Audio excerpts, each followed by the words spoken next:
All right, you guys, so welcome back to another educational video. Now, in this, I really want to go over the exact split that I'm using right now that has been the best split I've ever tried over the 6 to 7 years of my total lifting journey. Okay, I've done push pull legs, I've done, the chest bag, the Arnold split. I've gone 2 days a week, I've gone 3 days a week, I've gone almost every day, and this literally changed everything for me. Okay, not only has it maximized my recovery, my progress, but it's literally the same split that I also give my clients to as well, for them to break out of their plateaus and actually start to see progress. Zay right here, who's been working with me the past 2 months, is already down like 30 pounds. Jordan in the middle down over 50 pounds, and Quincy down over 40 pounds in just a matter of a couple months. Okay, and overall, this is me when I first started, 150 pounds. I did multiple dirty bulk cycles, all that good stuff, every phase you can think of in the fitness world, fitness journey. My heaviest was 225, and this is me right now, currently in the best shape of my life, strongest I've ever been, and it's all because of this split that I'm gonna break down for you guys right now. Okay, so going into day one, which is Monday, and it's gonna be upper body. Okay, so as you can see here, some of the key movements that I do, but the overall setup, and this is gonna be for every single workout that I do for each 4 days. I always do one warm up set per exercise, and then just two main working sets till failure. Okay, I can make a whole nother video about volume, which I think I have already on my channel. But this is all you need. If you're doing 3, 4, even 5 sets per exercise, there's no way you're recovering properly. And it's probably the reason why you've been in a plateau for so long and you're struggling with your progress. You have to realize, especially as a natural, if you eat, and most of y'all do not even have your nutrition dialed in, your sleep dialed in, and you're trying to do all these exercises, you cannot recover from that much volume. Okay, so the overall structure for every single workout is going to be one warm-up set to just get a feel for the exercise, and then two working sets till failure within that 5 to 10 rep range. Okay, now going into the actual workout, the way I set it up is one bicep, one tricep, two shoulders, and the two shoulders is going to be a side raise variation and then a press variation. Okay, we're going to do two movements for back because there's just so many different parts of your back, right? But the two main sections is your lats, which is what gives you the width, the wider look, and then one upper back, which is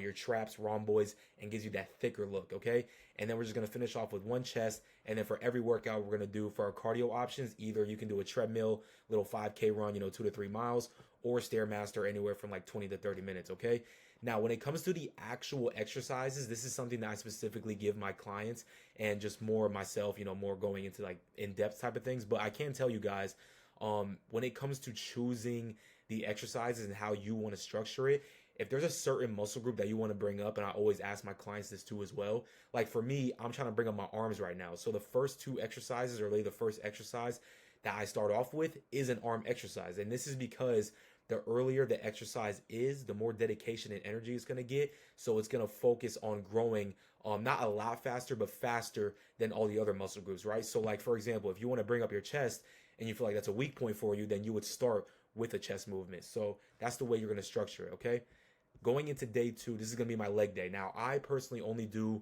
one leg day per week, and it's because one, I'm not really trying to focus too much on bringing them up, and two, my legs have always been such a huge strong point, so I really don't need that 2 times frequency like every other muscle group. Okay, but now going into the overall setup, same thing with the one warm up set, two working sets till failure within that rep range.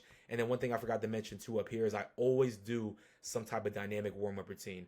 For the upper body, I usually just use resistance bands. I'll do some like external rotations, retractions, dislocations. I have multiple videos posted on my Instagram if you guys want to go check it out. But this is really important too, and something that I also include on my clients' programs. That way they're not jumping straight into their workouts, not warmed up properly, no blood flow, because this is one of the main things that causes injury, right? Like exercises themselves, like you'll hear a lot of times people say like, oh, deadlifts are dangerous. No, it's because people don't warm up properly, and then they go straight into the workout doing some heavy weight, and then that's how they get injured, because they're not warmed up properly. So I do have warm-ups posted on my page again if you guys want to go check that out. But the overall structure is going to be two hamstrings, two quads, one erector, which is basically your lower back or a hip hinge, one calf movement, and then one adductor, which is the inside part of your legs, which is kind of optional because depending on, the two quad movements, for example, right? So usually it's like a leg extension for like an isolation movement, and then one compound, which is like any type of squat variation or leg press, as you can see here. But if you have a full range of motion and you go deep enough on your squat patterns, you'll actually be able to hit your adductor. So that's why I kind of have it labeled as optional. And then for the hamstrings, as well, you're just going to do one isolation, which is like, just a basic leg curl, and then one hip hinge, which is kind of involved with the same thing as the erector, like deadlift, RDLs, or something like that. Now, the way I structure it is I personally do like the two smaller isolation movements first. So I'll start with the calf movement, just so because you have to understand too, when it comes to legs, right? Like hamstrings and calves are usually people's main weak points. So by starting with them, not only does it help bring them up over time and become a strong point, but it warms up everything else for like the other main movements too as well. Okay. So going into the workout, again, two hamstring, two quads, one erectors. I'll start with the small movements and then move on to the compounds. And then usually last is like the erector movement because I'm not really trying to focus too much on glutes or my erectors right now. Again, it all depends on what you want to bring up. Day 3, and this is a really popular one that I posted the other day. It's kind of blowing up on my Instagram, is active recovery. Now, this is totally optional, but I think you should definitely try including it just one time per week within your split whenever your first rest day is, just so you can focus on mobility, releasing tightness, focusing on stretching, right? When you are in the gym for a couple years and you really learn how to train hard, it will catch up to you. The tightness will catch up to you. And usually this is what causes injuries, because when you get more tight and things become just more tight in general, right? It leads to your range of motion being restricted. And then that's what usually causes injuries. So by having an active recovery day where we're focusing on strengthening our joints, stretching, weighted stretching, full body foam rolling to really get into that tissue to release everything, it's going to make sure that you can focus on longevity and not get injuries in the long term. Okay. And then just going into the sauna, just again help with recovery, blood flow, cold plunge, and then finishing with a treadmill walk just for 20 or 30 minutes just to get some more steps in and blood flow in. Okay. Now, going into number 4, or day number 4, is going to be chest, biceps, and shoulders. Now, the main reason why I'm going to put y'all on some game, the main reason why I don't do a typical push day is because of this, right? You're using your triceps already when you're doing chest and shoulders. So when you go to hit triceps last, which is what like 90% of people do, your triceps are already fatigued. They're already being used for all the other movements. So what happens over time, and this was the case for me, is that your arms become such a bad weak point.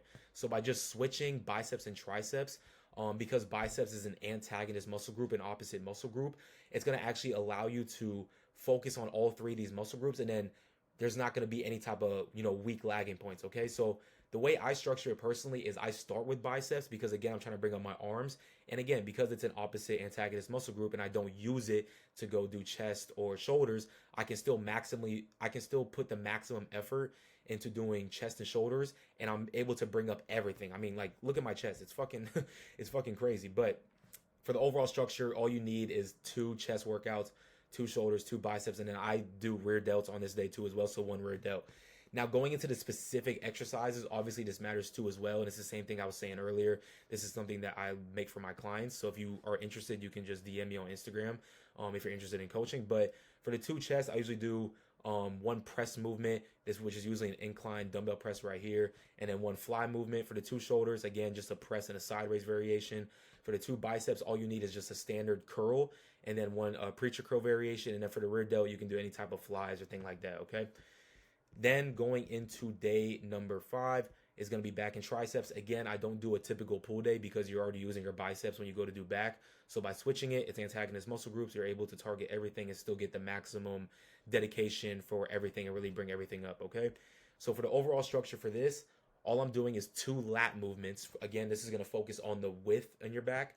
2 upper back movements, which is going to focus on like a T-bar row right here, using the different grips, neutral to kind of get a little bit of everything, and then pronated to get really in those traps and upper back in general. And then 2 to 3 triceps. You can do 2. That's perfectly fine too. But again, the specific exercises really matter the most too. Making sure you're not doing 2 of the same exact lat movement patterns, 2 different upper back variations, especially with the triceps, doing like a weighted dip and then like a press down and then an extension. These really matter too as well. And then day 6 through 7 is really anything I want. Now, obviously going into the more specific side of things involving like nutrition, that matters a lot when I say this. But overall, this is my split. And again, guys, you have to understand, especially as naturals, you can't be lifting every day. You can't be doing the same workouts, the same volume and exercises that like your favorite bodybuilder does, because you're not able to properly recover from it. You're a natural. You have to understand that bodybuilders, 1, have some of the best genetics in the world, and 2, they're taking shit if you know what I mean, which means their recovery is 20 times better than us. So by having just a simple 3 to 4 day split just like this, it's going to allow you to break out of your plateau, get the progress you want, and actually be able to have the balance outside the gym and have the time to be able to enjoy your weekends and have whatever balance means for you. Okay. If you guys want more specific details about everything, if you're interested in coaching, because again, this is the same workout split, whatever, that I give my clients up here. DM me on Instagram. If you want to book a call down below for coaching, you can do that too as well. But if you do have any other questions, you can either comment or again, just hit me on Instagram. But I hope you guys enjoyed this video. I'll see you guys in the next one.